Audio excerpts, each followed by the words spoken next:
We'll go ahead and give you some time to get your food and get all settled. We'll get started in about 5 minutes or so take your time.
Y'all ready? Okay, let's try that again. Are y'all ready? Well, I wanted to thank you guys so much for being here. I'm Scott Tolar, team leader of Keller Williams Realty in Georgetown. But today, when I put these events together, I'm Scott Tolar, John Maxwell, a coach, speaker, and trainer. We do this as an opportunity to reach out to the community, build leaders, and train people for the future of really our community. So I wanted to thank you all so much for being here with us today. It is our privilege to have you here and to be able to serve you with a day of leadership. And I wanted to start off by talking a little bit about something I learned a couple of weeks ago. How many of you guys know what a millennial is? Okay, I like to laugh. See, I put understanding millennials, laugh out loud. I'm going to speak their language right now. Most of you probably look at me and think, you know what, he probably is a millennial, and I think I do kind of qualify in a way or shape or form, something like that. So when I was at this event a couple weeks ago, Colin Sewell, who actually came and did our last leadership event for us at the Georgetown Police Department, he brought an individual who was a pastor up that had really been studying millennials and what they're looking for and what they want and how to communicate with them effectively. And the point that he made when he was talking was, think about your grandparents first. And I have a pyramid here that I'm going to share with you. So our grandparents and our parents, they wanted one thing. Most of them, when they chose a career, they were going to be in that career for the rest of their life, because that's just the way that it was. And so they asked themselves the question, the foundational question that they asked was, what do I do well? What am I competent at? And that was the cornerstone for everything that they did, which is completely different than the millennials, and I'll explain that in a minute. And then the next question they asked themselves, well, what's my purpose? Why am I alive? What am I here for? And then they would go into who wants or who needs me? Where do I belong? And then they'd raise up to who am I, their identity, and the least important part to them was who can I trust? And the illustration that was used was that guy up in the corner office who was in charge of everything. He didn't really care about me. I didn't need to trust him. I just knew that I had to do what I had to do, and at the end of the day, if I didn't do it, guess what? I was going to get the boot. So I went in, did everything that I needed to do every day, regardless of whether I liked or I trusted that person or not. And the millennials of today, kids that we have now, have completely flipped the pyramid on its head. Their number one question is, who can I trust? Before you're going to be able to get anything out of them, they need to know that they can trust you, that they can feel safe with you. So when we watch the news and they talk about all these safe places, they kind of blow it out of proportion at the universities and things like that by talking about just a place where people can feel safe. The reality is they need to know that they can trust you in order for you to be able to get what you want out of them. And then their next question is, who am I? What's my identity? There's a lot of people out there who struggle with what their identity is, especially with millennials. And one of the attributes to that is really structure and giving them defined boundaries. I was talking about this with someone this morning, and the example that they used was, well, you broke my rules tonight, so you lose your car, but guess what? Tomorrow morning you're probably going to have a desire to do with who they aspire to become. So they've completely just flipped the pyramid, and I wanted to share that with you today, to make sure that you're aware that they're thinking just a little bit differently. And this may not be the perfect example, yet it is closer to what the reality is than what our grandparents and our parents used to be. Because they're not necessarily the people who are going to be in one career for the rest of their life. And if we look at the people who have come out of college since 2007, 2008, a lot of them have switched careers 3-4 times. Some of that has to do with the economy. Some of it has to do with just not being a good fit, and some of it has to do with them not feeling like they can trust or feel safe with the people that they're giving everything for. They want a servant leader. And the other thing I wanted to talk to you about is the rule of 5. How many of you guys have heard the rule of 5 before? Okay, so the rule of 5 is this. If you're going to go outside and you want to chop a tree down, you're going to take an axe, right? Or could you take a baseball bat? Chainsaw. You can take a chainsaw. Come on. Just saying. Screw it up for me. Okay. So if you want to make progress and you want to make even strides, if you were to take that axe and hit that tree 5 times every single day, and that's all you did, eventually what would happen? The tree would fall down, right? But if you decided that every single day you saw another tree in your yard that needed to also come down, and you took 5 swings at that tree, and the next day you went 5 swings at that tree, and the next day you went 5 swings at a different tree, what's going to happen? You're going to have a whole bunch of wounded trees out there, but you're not going to have any progress. Or if you were to, in my other example, use a baseball bat and go out there and swing at that tree 5 times every single day, what's going to happen? Your hands are going to be really sore, and you're not going to be making any progress. So the important thing about this is having the right tools and being consistent. Consistency compounds. You're going to have results if you continue to do them over and over and over. In real estate, the 5 that we talk about is lead generate, lead follow-up, go on appointments, negotiate contracts, practice, and role play. Yet you may not have gotten there yet. So your 5 every single day could be, I'm going to go out and be intentional about meeting 5 new people today and building relationships with 5 new people. Doesn't matter what business you're in. That's going to be a foundational part of your success. And when we were in this event the other day, I was sitting there with my wife. I was lucky enough to be able to go up to Odessa with her to see John Maxwell. And he asked us at the end of the thing, what was your biggest takeaway? And so Kendall wrote hers down on her paper. I wrote mine down on my piece of paper. And I said, well, Kendall, what was it? She says, it's not what you do occasionally, but what you do every single day. And I looked at her and I said, well, what does that mean to you? And not kidding, without a moment's... Bill and I have known each other for about 26 years. We were part of a group in 1992 that attempted to get a regional MLS when it could have worked. And thanks for both of you for getting that. Bill's from the Temple Belton area. He's a real estate broker. He's a property manager. And he served the Texas Association of Realtors as its chairman in 2010 and just finished a stint as vice chairman of the Texas Real Estate Commission appointed by Governor Perry. So he does have some creds and probably something he doesn't really want to admit is that, you know, he's my very best friend that I'm not married to. And he and his wife and my husband and I traveled together some, and they like to lollygag, and we want to know what we're doing next. What's next? This is a little stressful.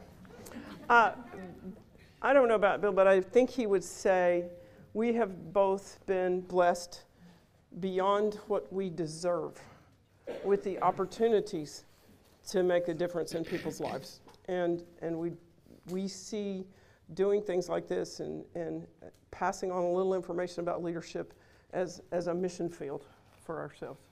Would you agree with that? Amen. Okay. I think that was, I know what I was going to tell you. I learned something a few years ago about taking notes, and Scott said something about taking notes, and I was just going to pass that on to you. If you are going to take notes, if anything that we said, and Scott said a couple things I wish I'd been taking notes on, but he'll probably say it again, so maybe I'll get it next time. If something comes up that you think that you need to take action on later on, I suggest that in the margin you write an A beside it. If something we say or something they say makes you think of another way you could do something you're already doing, you might think about writing a C beside it for change, what you might change. And then last but not least, if you hear us say something that you think someone else needs to know, then perhaps you would write a T beside it for teach. And oh, by the way, that spells act, which it all causes you to take some kind of action. They are also made. They are made perhaps because they were forged in fire. Something happened. They were made perhaps because they were trained. And I give you an example of a person in our history who was forged in fire, who was an unlikely person to have been a leader.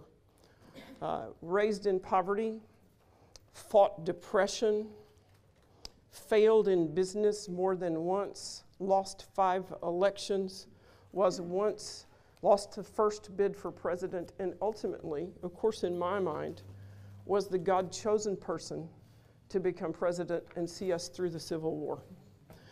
Abraham Lincoln. The most books written about any American president are written about Lincoln. And the most famous and worldwide known American president, Abraham Lincoln. And yet an unlikely person for a most likely time. So Bill, what you got to say? I think a lot of what she shared with you just then is very similar to my notes.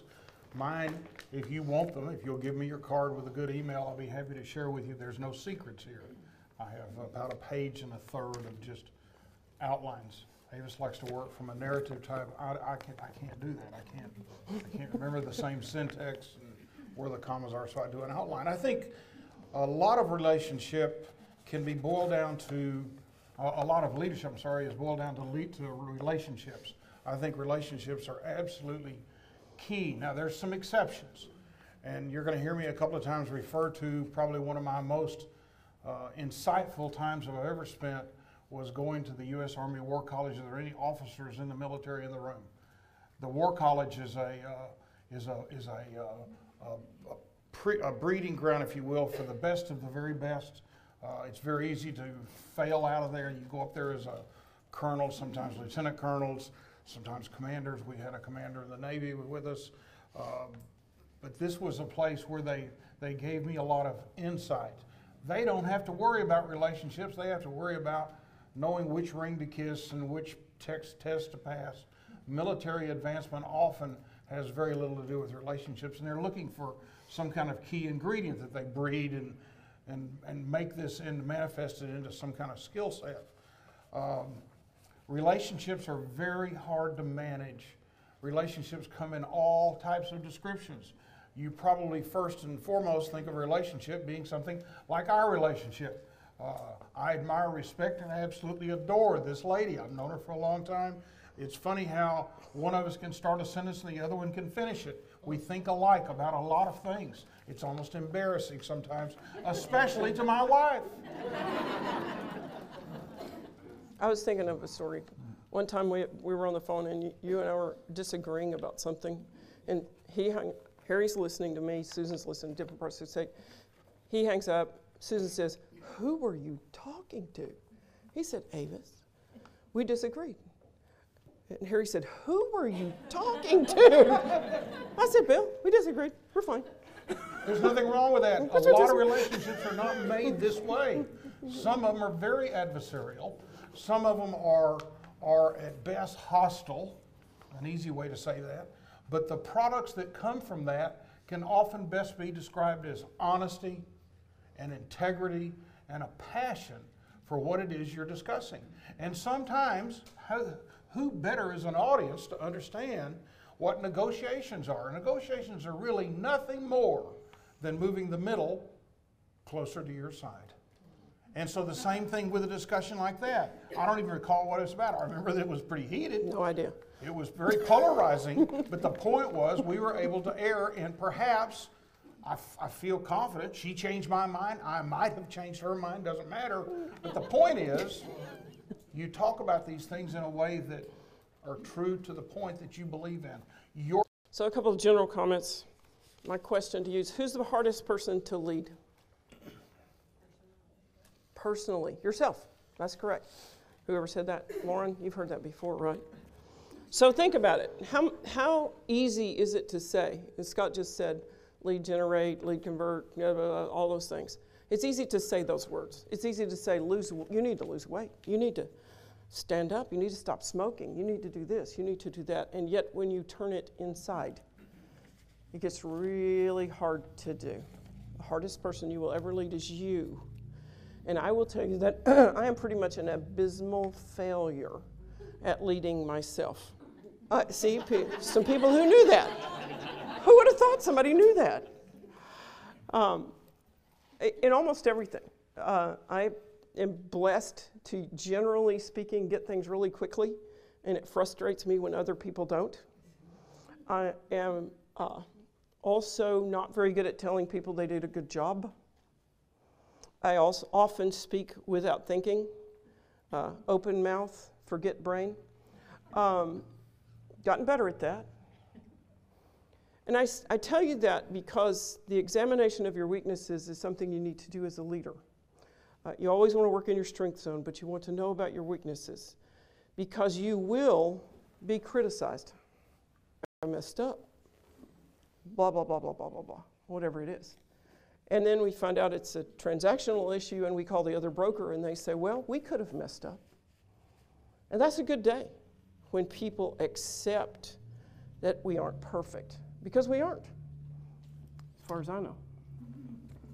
Speak for yourself. One of the things she said was that impulsive response to something, whatever that may be. The moments change literally from moment to moment. I take a little bit of issue with that, and there's a book out there I would urge you to at least borrow it from me, take it off of Amazon and a Kindle, might even buy it. It's a very small book. A fellow named Malcolm Gladwell wrote it. Some of you may have read it. He's written 4 books so far called Blink, that's a particular book. I will suggest to you that often, perhaps more often than not, that first response, that first thing you say probably, most predictably, is a product of all of your education, all of your experience, all of your training coming together in literally, back to Malcolm, the blink of an eye. And sometimes that is the most honest thing. My dad, I grew up in a police officer's family. He was a Texas Highway Patrol officer for 25, did another 25 with the DA's office, and they will always tell you, well, they may not admit it unless you really put them on the spot, they will always admit the first words out of a witness or out of a victim are often the most truthful, because they start to couch it, they start to position themselves, they start to extract things from it, get that first comment that first statement as soon as possible. I'm very much of the opinion that the most honest answer that come out of Avis is the one that comes out instantly. Whether you like it or not all depends on what you can deal with. Honestly, we talk about aspirations and how aspirations are something that leadership really wants. And to be very candid, we deal with it as realtors probably more than anybody when we say things like, underneath is all the land. That's not enforceable. You can't do any, that's an aspiration. And it's I gotta find where my note is. That's not an enforceable commandment, I'm sorry. But keeping your eyes on the stars and your feet on the ground, quote Teddy Roosevelt, is certainly a way to approach that. Anyone, though, on the other side of that same point that wants to misunderstand something will misunderstand it. And that's the world we live in today. How many times do you say something to someone and they immediately say no? Or they immediately come up with an alternative, not giving you any time to further either develop it or to talk about it. I have issues with what he said. I'm a firm believer that we created this mess. Latchkey kids, the women breaking the shackles of whatever it was of motherhood and saying that now they want to, bear with me, to enter the business world. And look how successful they've been. That all happened in my lifetime. My mother, in 1955, that shows how old I am, entered the business world. And so now kids are left at home to fend for themselves. And so now we've left them to their own devices, and they don't have that prayer at dinner. They don't have that front porch to sit on and wave at the neighbors. We invented the garage door opener. We pull into our garage, drop the door, have no idea who our neighbors are. The world has changed, dramatically changed, and that's part of the product of it. I truly believe that. And so we have to learn a whole new way to talk to people. And that's part of what this is today, is trying to encourage you. I'm going to say it different ways, different times throughout this. That's a different requirement of you to change the sermon. I was just going to say, speaking of sermon, and going back to something you said just a moment ago about kids, yeah. And it's not an apology. Bill and I are both followers of Christ. We're not going to take up a collection. That's not what we agreed. I will tell you that I have a little bit of agreement with him about moms, although I think women make great business people. And I do too. I think part of our problem is that we took God out of everything. Amen. We can't talk about him. And so we're here. If we need to, we're going to talk about it. If that offends you, you can leave. Just saying.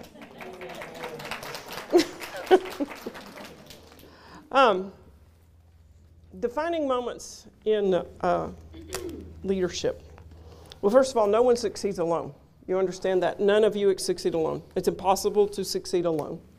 And if I played a game and I said, tell me somebody that you think succeeded alone, and you told me something, I can tell you why they didn't. Think about Charles Lindbergh, who flew across in 1927 all by himself across the Atlantic Ocean. He did not build that plane. He did not teach himself how to fly. He did not succeed alone. So know that and be grateful to the people that have helped you succeed. I would tell you one other little story about that, which is my granddaughter, who is just turned 3, is up on her daddy's shoulders, and somebody said, "My goodness, you're tall." And she said, "Not all of this is me."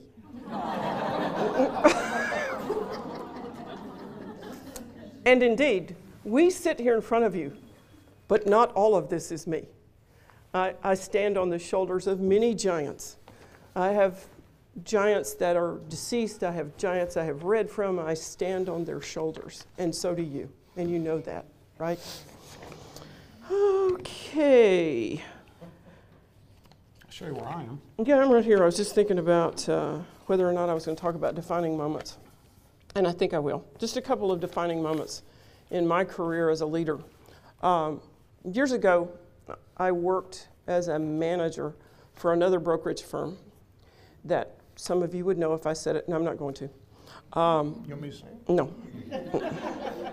And the owner, I don't remember the context in which it occurred, but the owner said to me, my boss, the owner, "You are not like," and named another manager.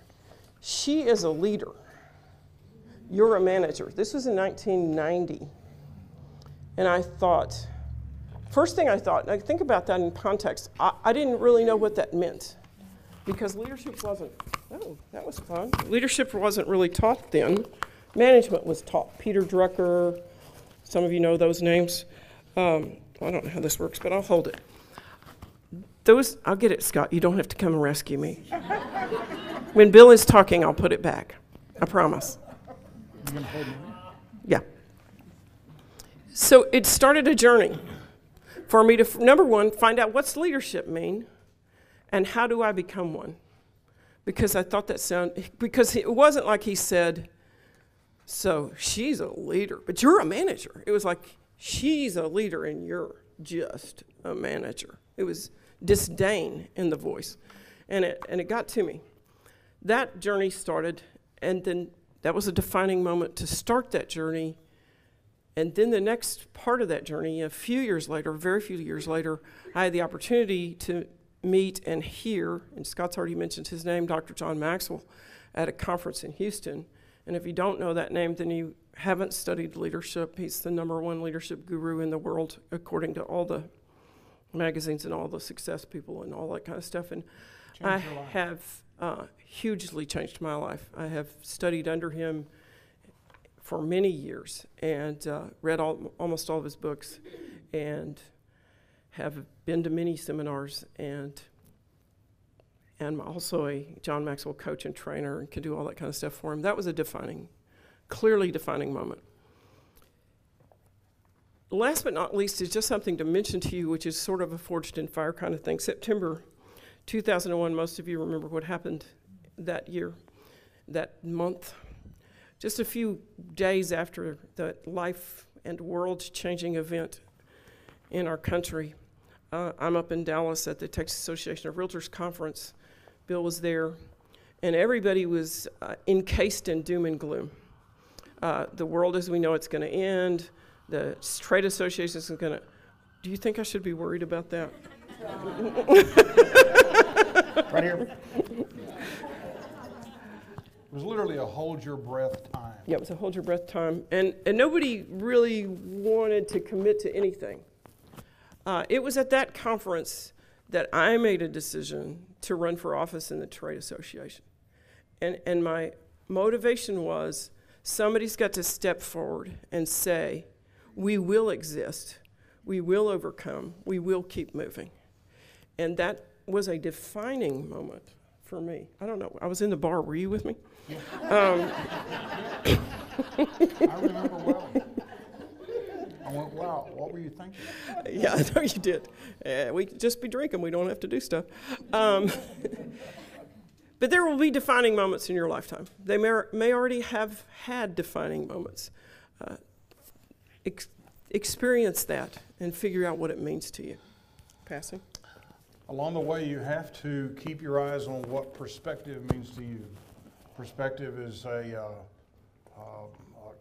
easy escape in a myopic approach where you can look through that tube that comes with paper towels and only see where you're pointed, or you can see things from a multitude of different positions and places. The lawyers like to call that the four corners approach. Take a subject, put it in the middle of the room, go to the four corners and see it from different aspects. I get to spend more time than I like in the courtroom, and they like to use this. They like to say, did you understand that somebody could misunderstand what you think was the appropriate characterization of that? The best example I can share with you was that I got to spend a delightful amount of time in Carlisle, Pennsylvania, in probably in my opinion, the highest training school anywhere in the United States, even including the Pacific Institute, which is renowned for their leadership training. And we did an odd thing. Now, notebook computers were a little bit new at the tape, but we had notebook computers.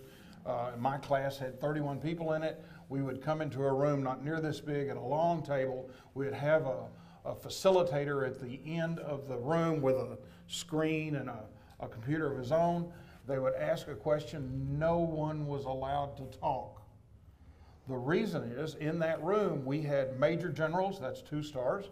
We had generals with 1 star. We had colonels. We had a brigadier from the Australian Army in there. We had this Navy commander in there. We had some civilians that no one knew any of their background. They didn't know my background and weren't allowed to talk about it. But the point is, the politics or the dynamics of that room are very powerful. I can't talk until my boss talks. I can't or won't talk until the politician talks. I can't talk because I'm doing a transaction with this gentleman. I can't, and you can just make your own list of these things. So what we did was we typed our answers in. He got to see them all, and he would put 3 of the best up there, and he'd say, whoever wrote number 4 is asleep and not listening to the question. He would ask another question. Literally, these non-reciprocating meetings, we could do a meeting in 20 minutes that if you were allowed to discuss and pontificate on whatever the subject is, could well take hours to do.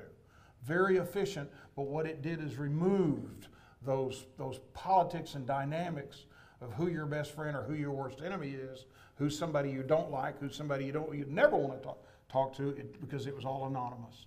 We had no idea. Perspective being a very powerful tool inside that room. What we learn, though, is that almost inevitably there is always a sniper in there that will say no with absolutely no foundation, just flat out no. Can't do it, won't do it, shouldn't do it, can't tell you why, but trust me, I know. You heard trust a few minutes ago, very powerful statement. I think both of us are going to end up on that point. Try as you may, she made a very good point of it. I hate to repeat it. Try as you may, criticism is always available. Somebody, for numbers and numbers of reasons, will say to you, I can't stand what you just said. I don't believe a word you just said.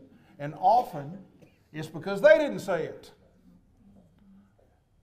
Criticism is something that you have to learn, grow thick-skinned, do whatever it takes to put it in perspective and ignore most of it. Most of it is simply nothing more than just that political criticism. Always know somebody's watching. No matter what you do, somebody's watching. And there's far too many cameras out there. Ask that Austin Bomber fella. There's too many cameras out there. They know when he bought those orange gloves, pink. Always keep an eye to embrace efficiencies that may have never before existed. That's what a leader sometimes is the very best at. We just got through watching together, or kind of did it together in a funny, odd way, the Winston Churchill movie, Darkest Hour. What an odd way for him to say things that maybe had never been said before. But yet, look what we gained from that. One of my 4 heroes. I think he's probably one of the most copied people, including Lincoln. The right man at the right time. You're going to laugh at me. I think that Margaret Thatcher is probably the most easily quoted person I have ever read. I have 4 books by her, and I've read 2 of them twice. Incredible. Iron lady. I grew up in a family of strong women. I grew up in West Texas, where the women would plow the back 40, paint the house, deal with a new baby, and have dinner ready. Iron women. And 20 people could show up for dinner, and she'd have enough food for all of them. I can't, anyway.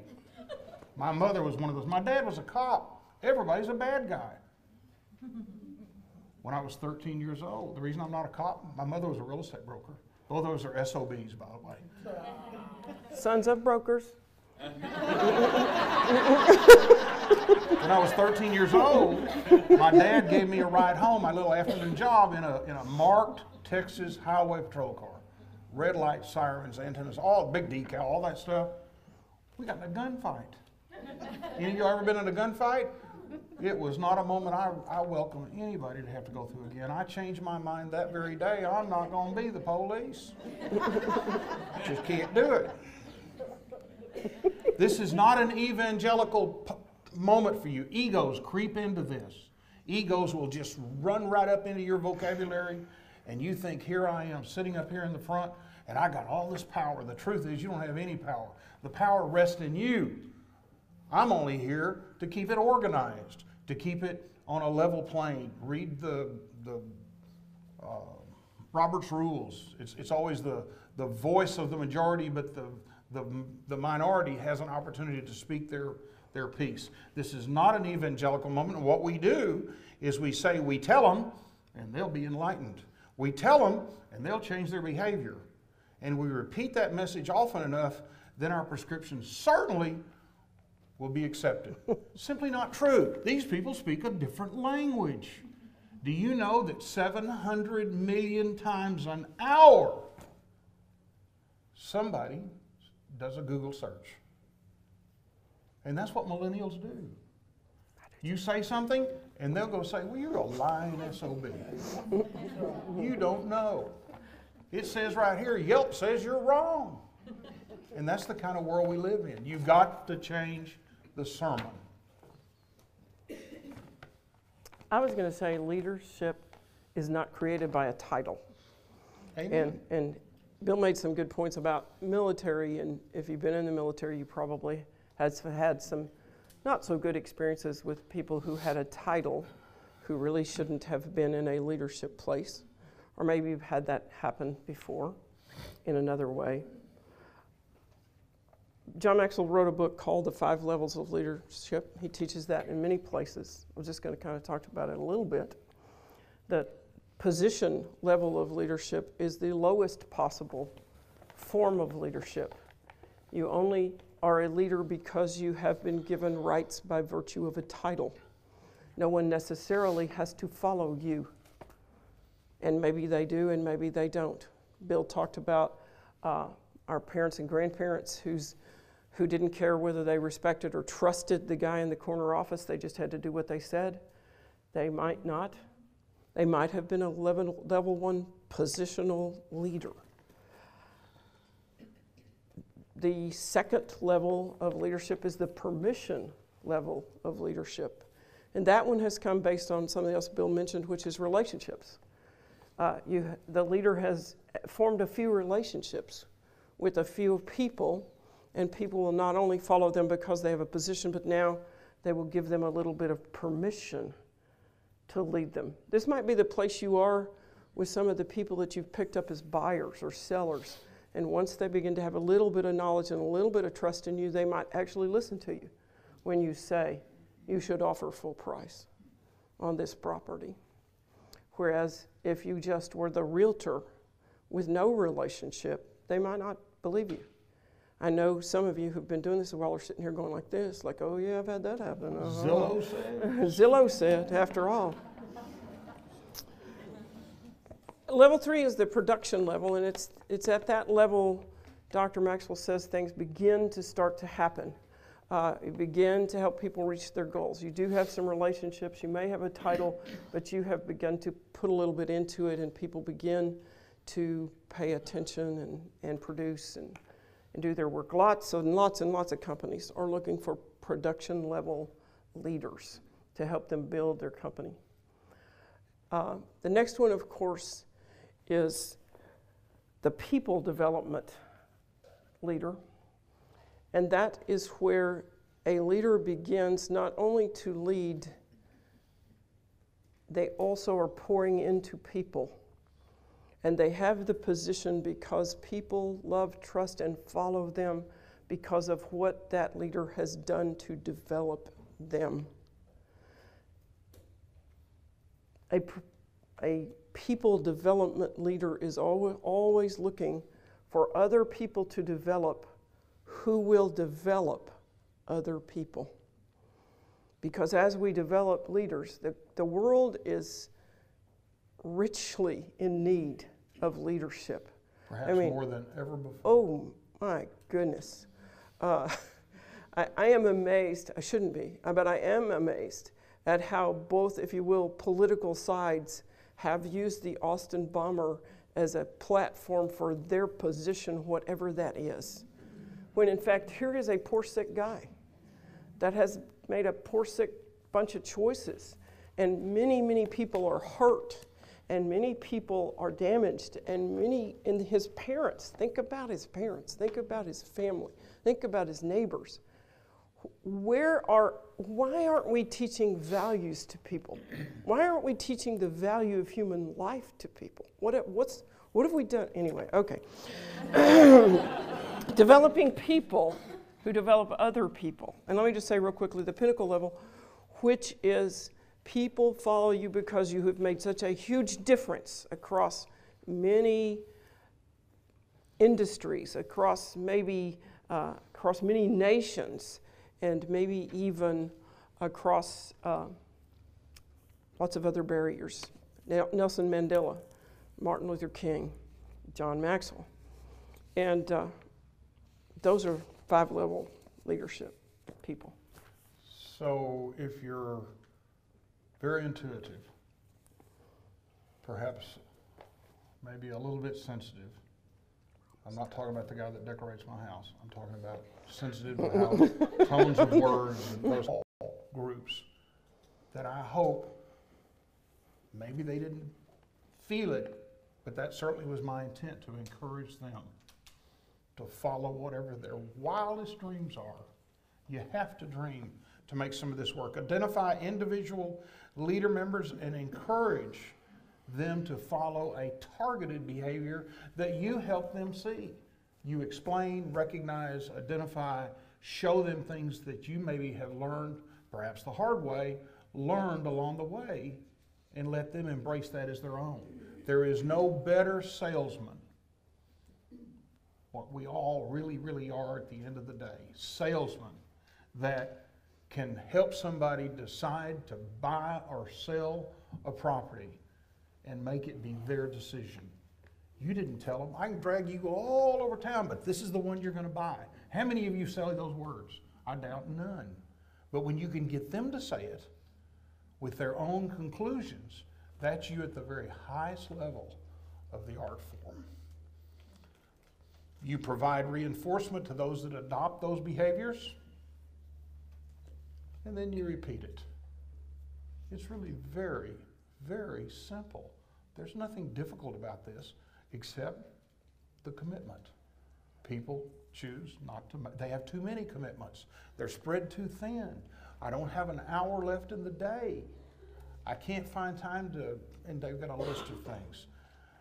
This is what helps you to define you, and more importantly them, as a leader.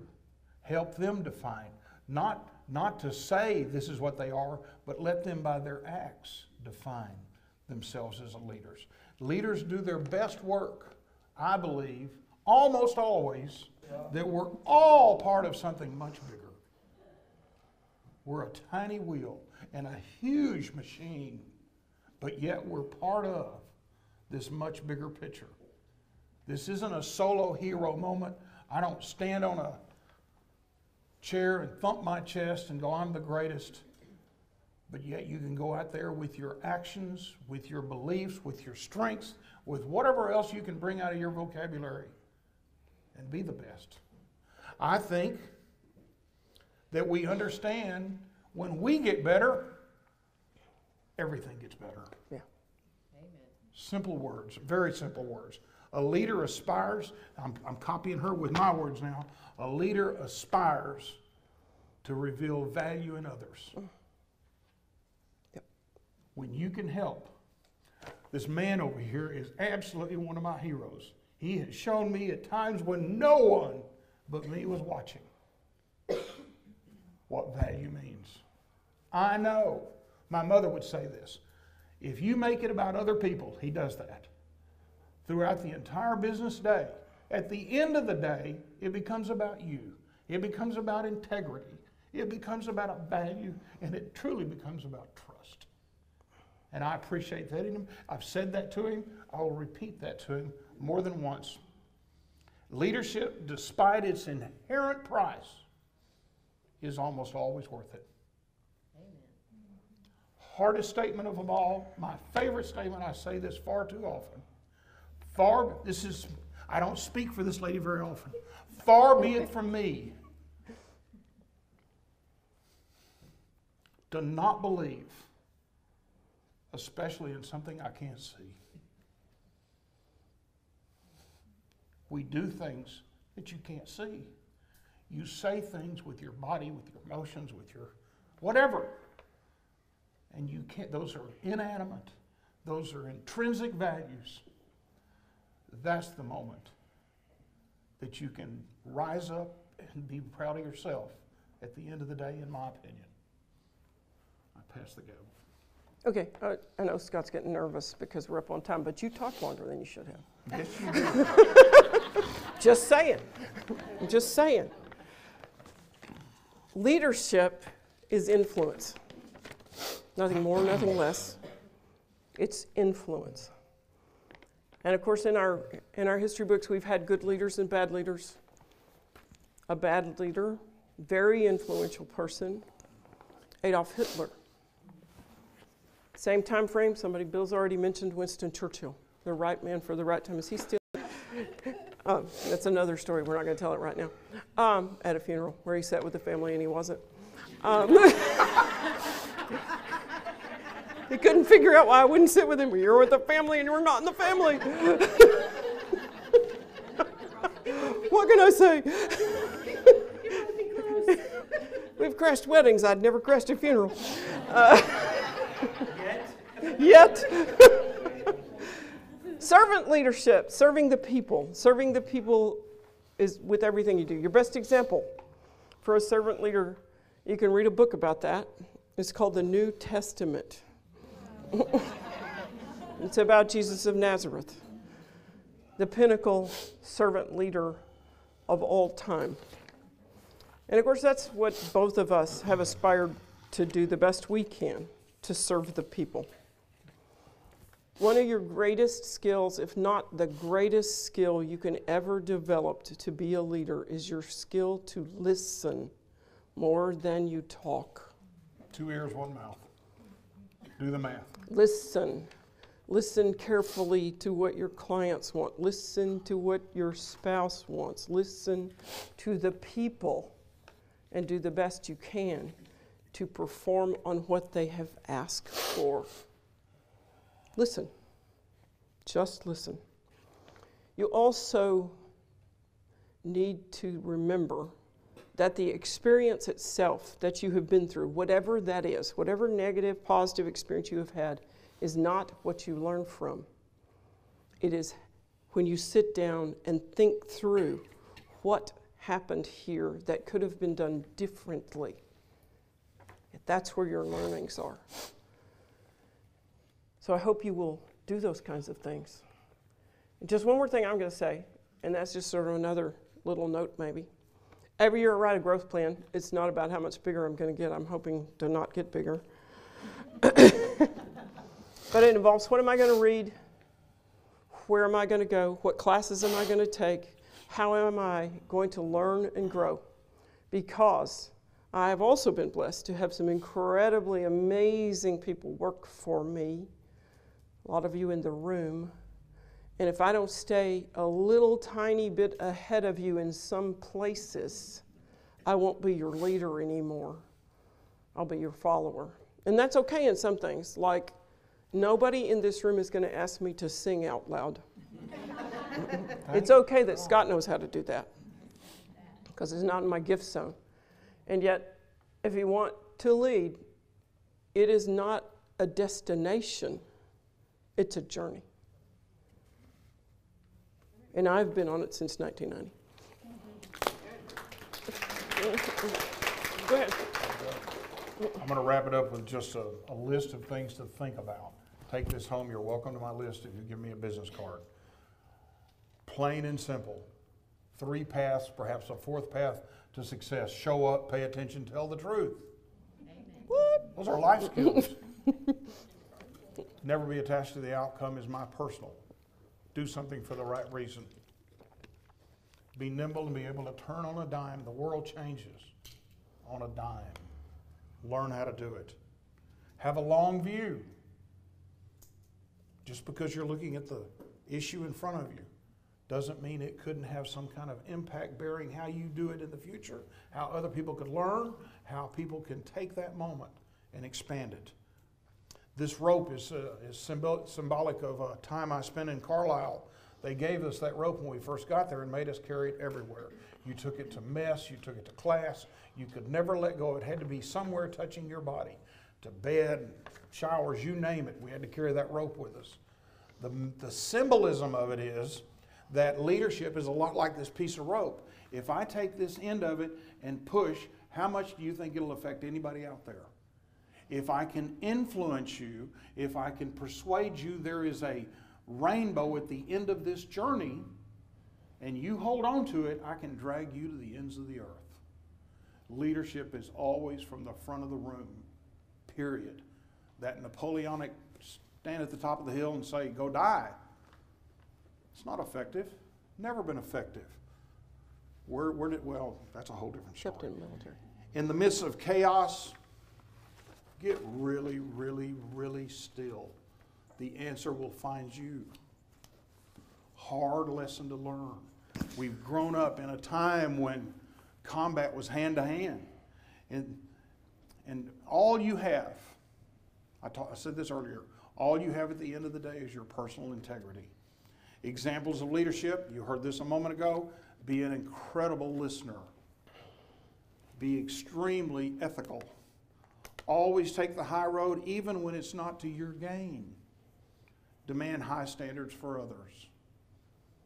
Simple, simple things. Leaders know what they're doing and do it in a way that builds leaderships in others. We've repeated that theme a number of times. Leaders are not defined by what they do, but rather how they do it. If I can bundle all this up into a tiny little neat package, the view we hold of ourselves are more important, if not so, than the view we hold of others. No matter what you think of somebody else, apply that same test to yourself. The one thing that's common among the people is the importance of being a leader. In other words, you're a leader first, and all of your degrees and all of your titles and all of that alphabetic soup at the end of your business card are simply appendages. You define what you are. No title. The best, in my summation, the best leader was George Washington. No leader ever before or ever since was quicker to give up his position as a leader when a better person came along. We've both been in that position where we've been replaced, elected to take them. We wish them well. We talk about things that we learned, the mistakes. We've shared all those things. Last but not least point. This is a hard one. I told it to my wife, and she just absolutely could not grasp the concept. I think what you see in this room, I think what you see in your office. Being here today. When do we get paid? Check is in the mail.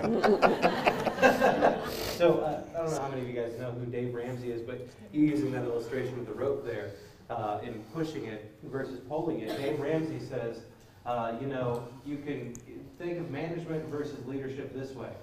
A manager goes out and stands behind all the cows and says, come on, go, go, go, go, go. But a leader can stand in front of all the cows and say, this way to hamburger, and they're all going to follow. Yep. Does anyone have any questions they'd like to ask Avis and Bill today? Mostly Avis. Belinda. Belinda. Avis, do you view the comment, you are not a leader but a manager, as the pivotal point that made you stand? Yep. There had been other things, but that really got to me because I thought I was being very successful and was from the numbers standpoint. And I didn't know what that meant. I really didn't know what that meant because I had read all the Peter Drucker stuff, which if you're given the title manager, that's what you're trying to be good at. And think about 1990. Some of us are old enough to remember that. Some of you were maybe in kindergarten or just got born or something. But but some of us remember it as a real day, and we kind of had cognizance. But that was what woke me up, and I went, well, I'm going to figure out what that means. I don't know what that means. So you took that grain of criticism and made that the value point. Manifested into what you see here today. Mm-hmm. That's powerful. Mine was totally different. Mine was a line of people. Somebody says, who wants to do this? I didn't notice. Everybody stood back. And you didn't realize you stepped back. Thank you for volunteering. I went, what? What? All right, anyone else? Something hard, please. I got one for you. What one word would each of you use to describe where you are and what you've accomplished?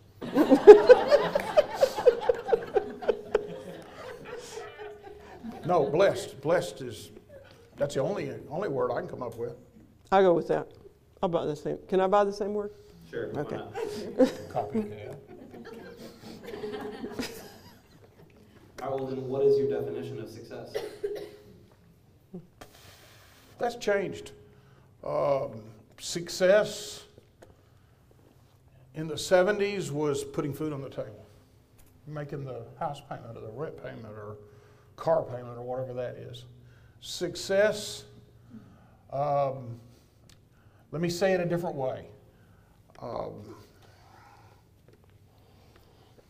Mark Twain has a wonderful book of quotes, and he said, small people will always make you feel small.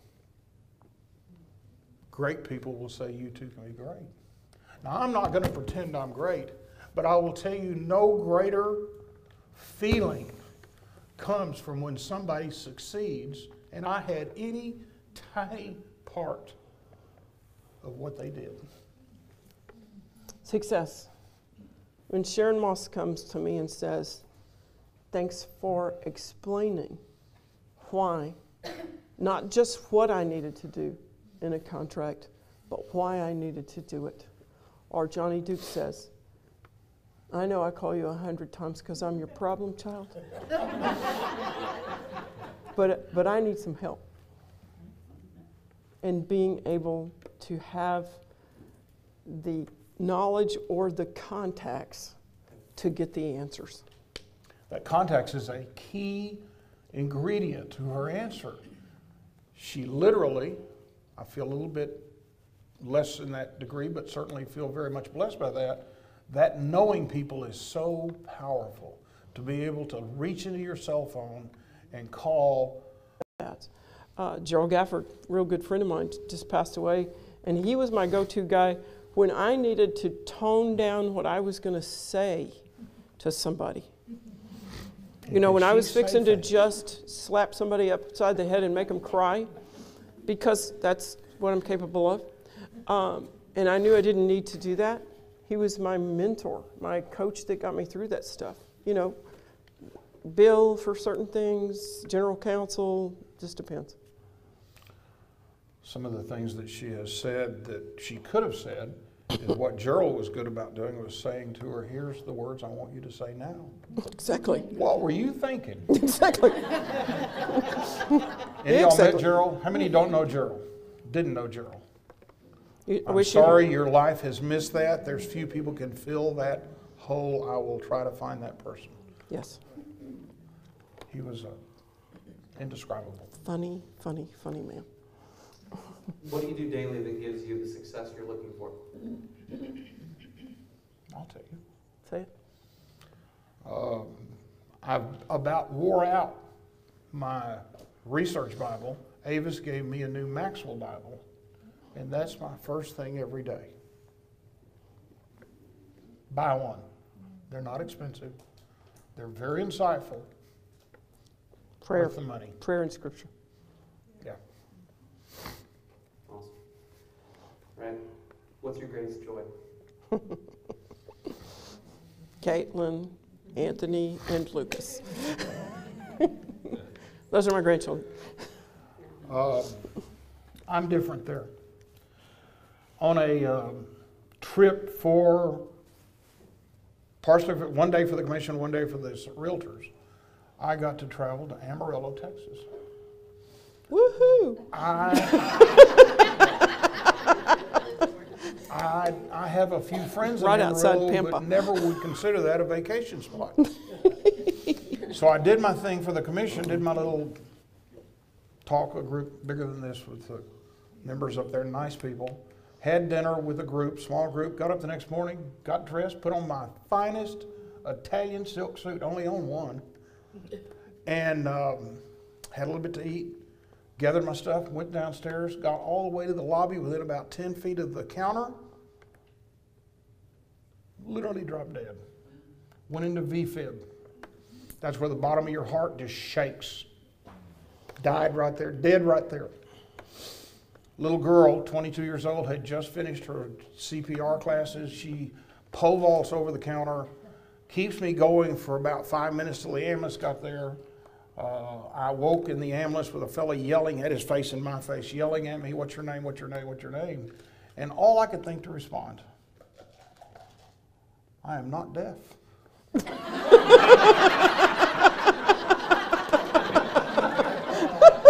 Oh, that's awesome.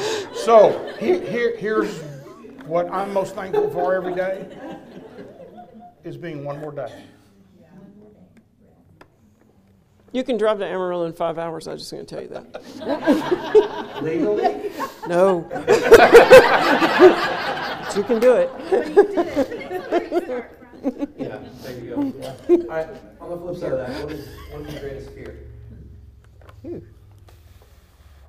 I can address that, and I'm going to do it in an odd way, an Avis kind of answer. I am a firm believer. I am an advocate of every one of you. If you work in my office, I'll pay for it. I'm not poaching. I'm an advocate of everybody to take a concealed handgun license. If you never put your hand on a weapon again, ever, it will teach you situational awareness. It will teach you how to deal with making decisions. And I'm going to tell you, the world is become... I live in a little town of about 25,000 people. The town where my office is about 100,000. We've already had 7 murders this year in the bigger town and 5 in the town I live in. Armed robberies, burglaries. Violence has become almost unmanageable, to the point where over in Killeen, where it's 100 times worse, the Justice Department has brought in 40 FBI agents that are now in Austin trying to clean that mess up, going back to Killeen. Violence has become on every corner. My biggest fear is for one of you or one of my people that I care for ever being confronted, not just hurt, but confronted. And I don't know how to teach when you open the door to look both ways. I don't know how to teach when you hear a gunshot, run the other way. I don't know how to teach you how to be watchful for the things that just go south in a moment. But that handgun class is probably the quickest and fastest and down as dirtiest way I can do it. Right now, you need to look left and right and down, because rattlesnakes are coming out right now. Just saying. She's right. Just saying. That's true. That's not, I didn't make that up. I hadn't thought of anything because I ain't scared, but I'd agree with him. She's armed. And if you ask me, I'm going to go, we'll never know. My final question for both of you guys is, what would you ultimately like to be remembered for? That I made a difference in your life. There you go. Amen. A legacy. That I made a difference in your life.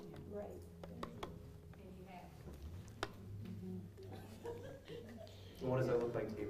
You're the only person, though, that can make that happen. She can give you platitudes and do sermons and you name it, but you're in charge. What it looks like for me is that I made a difference so that you made a difference for others. Because that's the ongoing legacy. It's not just that you could say, she did this at my funeral or memorial service, because, well, most of you will be gone by then. I intend to live a long, long time, I'm just saying. Your poll numbers continue to fall.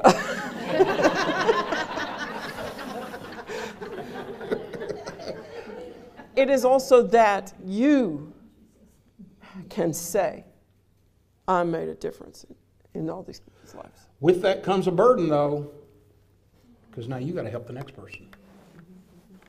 Well, and it's because we train people, and I kind of think of it this way, if you kind of a physical manifestation, if you would. If you're down, if Cindy's down, and I reach down and help her get up. Oh, I'm not supposed to get up? No, I'm just I reached down and I helped her get up. It's much easier than pushing her down. And so that she can also reach down and pull you up. And you, and you. And The that's word that comes to my mind when you describe that is significance. okay. Not just an impact, but a significant impact that people feel obligated to pass on. Yeah, it's when you're in a transaction with a real estate license holder that's new and has no training and no support where they are, Knows and everything. it knows everything, and you have the opportunity to go to the coffee pot and talk ugly about them, or help them learn in the humblest way, and you choose B. That's what it means to me. Let's give it up for one more time. Thank you. My pleasure. We're done. We're all done. I got a couple of announcements, and I want to invite Danielle and Amanda to come up. They're our sponsors for today. I want to thank you all so much for being here today. And one of the things that John Maxwell talked about while I was at that event in Odessa was he said, you know, I was 30 miles away from the home, or from the school in Parkland, Florida, where the shooting took place about a month ago. And he said, you know, I turned on the TV that night, and it was really the first time that it hit me that the conversation had nothing to do with values that were being taught to the people. It had everything to do with partisan issues. And he said, that's when I decided that it's time to bring some of the initiatives that I've been doing in other countries to the United States, which is teaching values. And he's given Odessa that content, and he's going to allow them to start teaching the content of values to the people and the leaders in the community in Odessa. And they've given us that content as well. And if you're interested in being part of a roundtable, we'll get them started probably in about a month and a half or so. We're going to break it up into groups of about 8 people.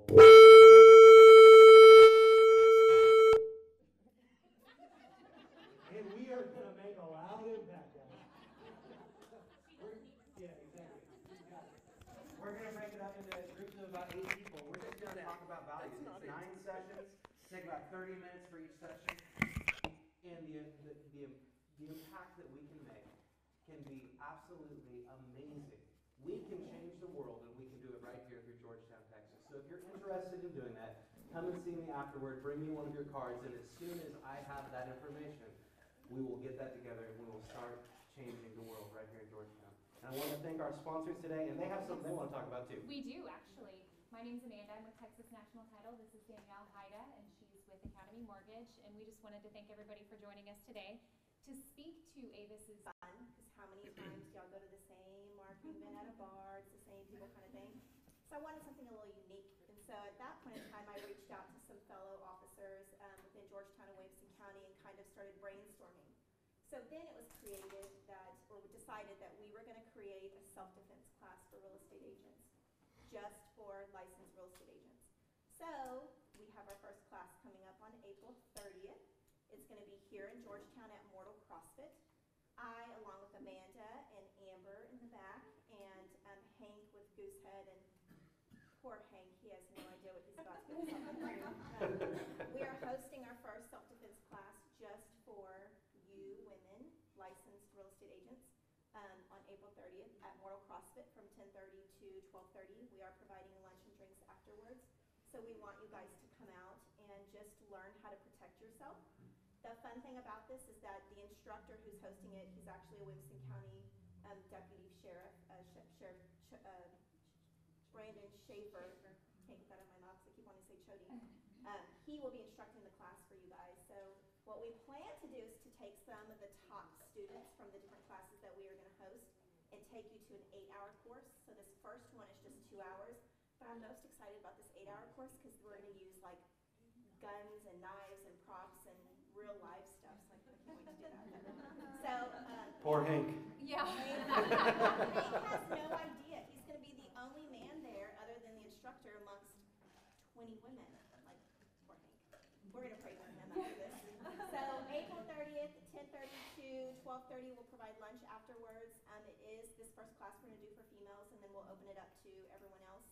It's important to protect our women so that you can plow the fields, feed the babies, put the house. And additionally, we will have another event. So this is hopefully just the inaugural event. So if you guys can't. On back there, she can get information for you. And then our next community leadership event is going to be on May 17th at the Georgetown Police Department. And we're going to have a body language expert that's going to be talking to us about reading people's body language and learning from their actions and how they're presenting